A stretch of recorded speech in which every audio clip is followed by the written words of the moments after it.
Halldór, það ekki fallega spáin fyrir nýlega Hamas, en hvað vantar trú? Hvað heldur þú að sé? Nei, það er ekki bara auðvelt að setja nýliðina bara sem eru kannski ekki að sæna landsliðsmenn. Setja þá kannski neðst. Erfitt að spá fyrir þessa deild og auðvelt að það betið að setja við verðum hana neðarlega. Vonandi bara náðu að afsanna það og enda allavega hæra.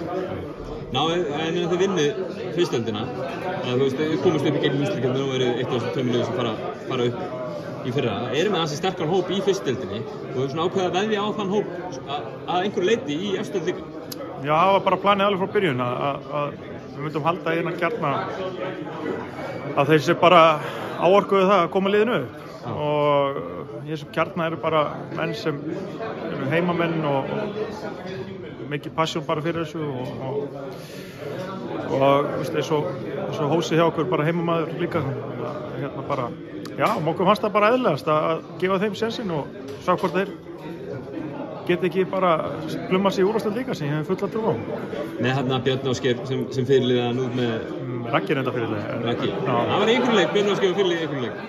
Nei, ég segi svona, út með hann, út með Ragga, út með fleiri, ég menn Hveragerði er alveg körfuboltabær. Já, það er allir mjög spenntir þessi Hveragerði og þeir hafa verið að prodúsa leikmenn og bara það er erfitt að koma að spila í Hveragerði af því að við erum bæðið með öðru sér heima öll kannski aðrir og það er fólk sem stiður við okkur og stiður við bakið okkur og þetta liðið bara byggt á hverginningum bara hvort sem fyrir utan eða inn á allt. Blakið svolítið lengi, ef núna síðustu ár verið svolítið sterkt eftir ég meina Hamar var alltaf liðið í efstödeldi eða svona, þú veist, hafa oft verið í efstödeldi og búið til leikmenn en Blakið svolítið verið að taka við, þurfum við ekki svolítið að ná athygli það? Ég held að það sé allt í lagi fyrir að vera fleiri en einu íþrótt og kannski hef ekki alveg dundrandi áhyggjur á því að við verðum undir þótt að Blakið sé með flott lið en bara ekki vissum margir bara vitið að því ég fyrir utan Hveragerði